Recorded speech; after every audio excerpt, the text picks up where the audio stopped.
He was just a kid trying to make it through another cold night on the streets. No home, no family, just a tattered backpack and an alley behind a bakery that sometimes smelled like hope. But everything changed the moment he stumbled across a sleek leather briefcase tucked behind a dumpster, too clean, too expensive to belong there. Curious and desperate, he unzipped it, expecting maybe clothes or scraps of food. What he found instead nearly made his heart stop. Inside were documents, pages and pages of confidential files, bank records, names of people in power, and one signature that stood out, the name of a millionaire known across the city. This wasn't just trash. It was something dangerous and powerful. The boy's hands shook as he flipped through the papers. He didn't understand all the legal terms, but he knew enough to see this was a secret someone didn't want found. He could have walked away. He could have sold it to the highest bidder. But instead, he made a choice, one that would lead him down a path filled with risk, mystery, and decisions no child should have to make. Why would a millionaire hide something like this? And more importantly, what could a homeless boy possibly do with it? As he tucked the briefcase under his arm and disappeared into the night, one thing was clear. This was no longer just about survival. This was about truth, justice, and maybe, just maybe, changing his own fate forever. But what he does next, that will shock everyone. The boy's name was Jace. 14 years old, smart beyond his years, and tougher than most people twice his age.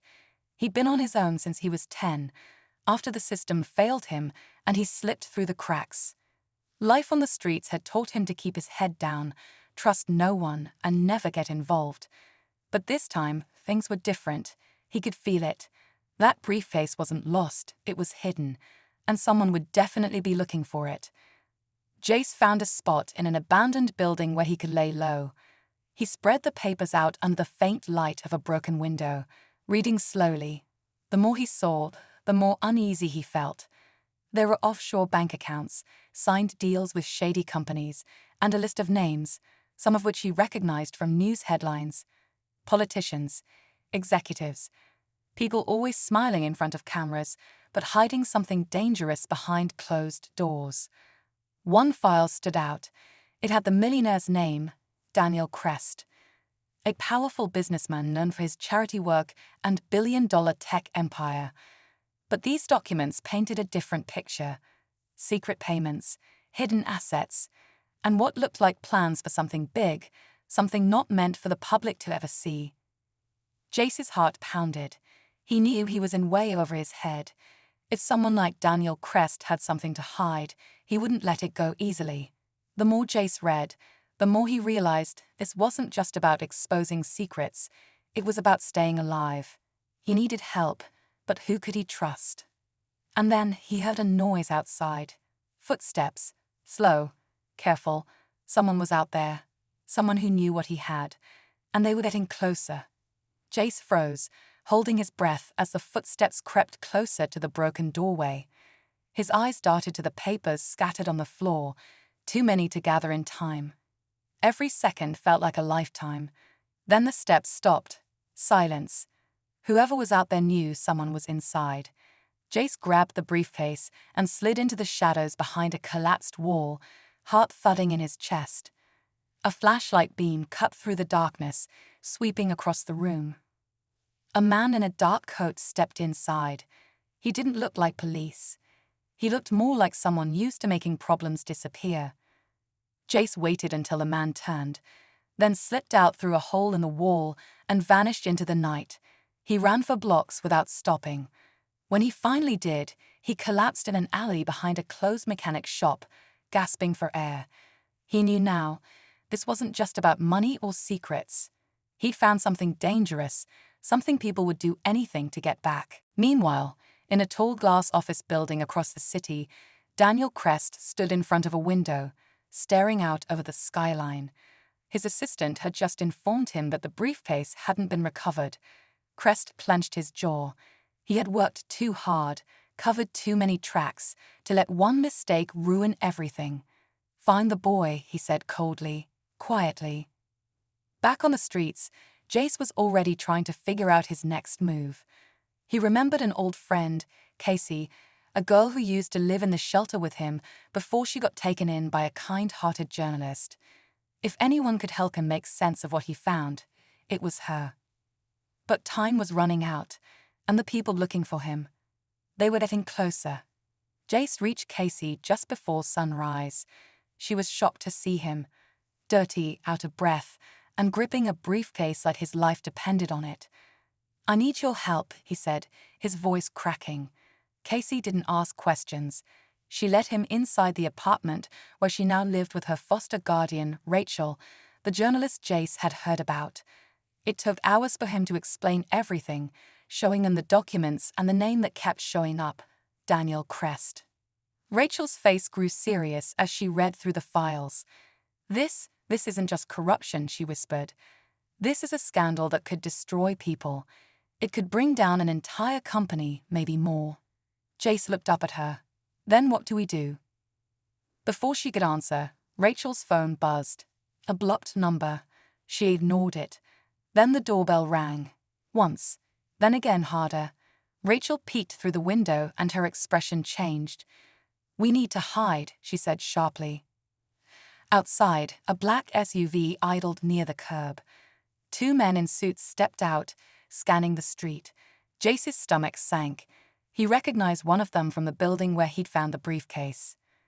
Inside the apartment, Rachel carefully stashed the documents in a sealed envelope and handed it to Casey. "If anything happens, you run. Find my editor. Give him this." Casey nodded, trembling.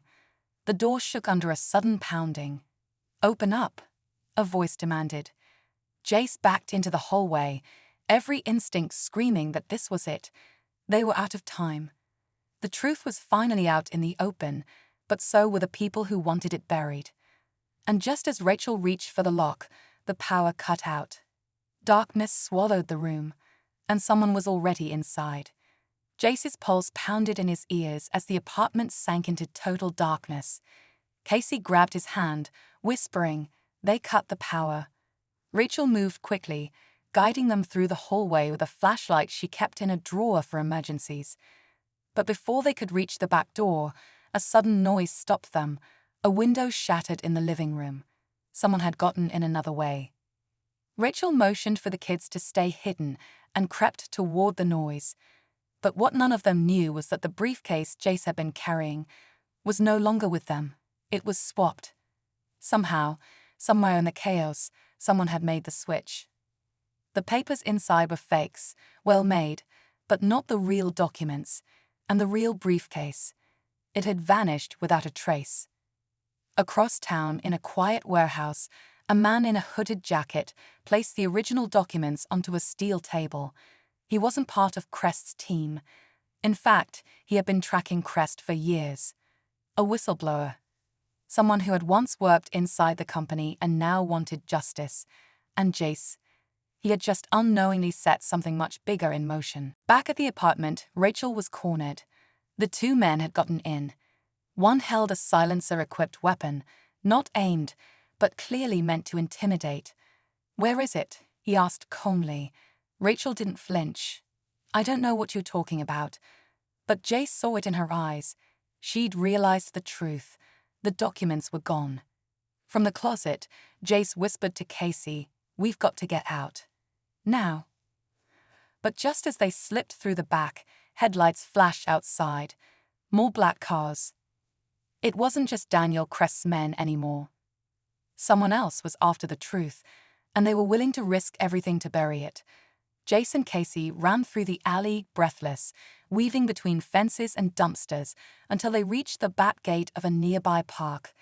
Hidden behind trees, they watched the dark cars swarm Rachel's street. Whoever these people were, they weren't just looking to scare anymore. They were desperate. That's when Casey pulled out the envelope Rachel had handed her. "It's still here," she said, clutching it. Jace opened it carefully. Inside was a tiny flash drive taped to a handwritten note. The note was from Rachel. "If you're reading this, it means we were out of time. Get this to the only person left who's not on Crest's payroll, Editor Jonah Wells. Trust no one else." Jace nodded. They had one shot. With Casey at his side, he slipped into the early morning crowd and made his way to the downtown news station, where Rachel's trusted editor worked. Security was tight, but the moment Jonah saw the note with Rachel's signature, everything changed. Within hours, the documents were verified, the story was published, and every major outlet picked it up. Daniel Crest's name was everywhere. Fraud, bribery, hidden funds, and the fall was fast. Crest was arrested at his estate that same night. But just when Jace thought it was over, the final twist came. At a quiet diner days later, the man in the hooded jacket, the one who had taken the real documents, sat down across from Jace. He smiled slightly. "You did good, kid, but Crest, he was just the front.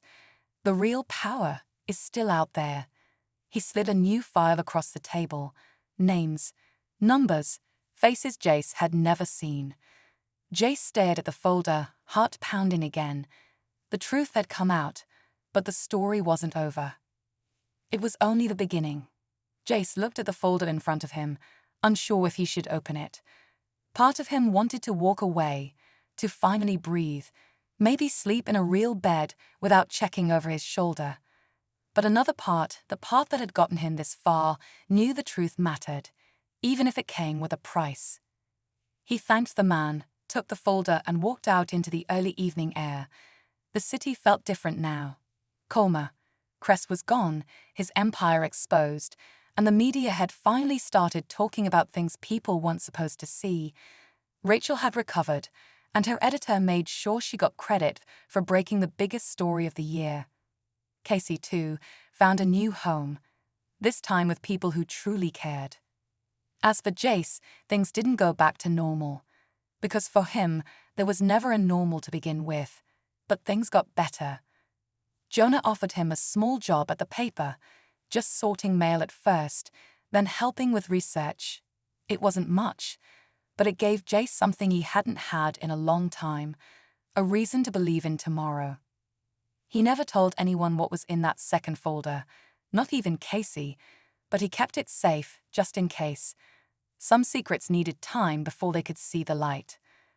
Walking through the city now, Jace didn't feel like the lost boy people used to ignore. He felt seen, and more importantly, he understood something powerful. Sometimes the people with nothing are the ones brave enough to stand up when it matters most. Because all it takes is one voice, one choice, to start changing everything. And that's exactly what he did.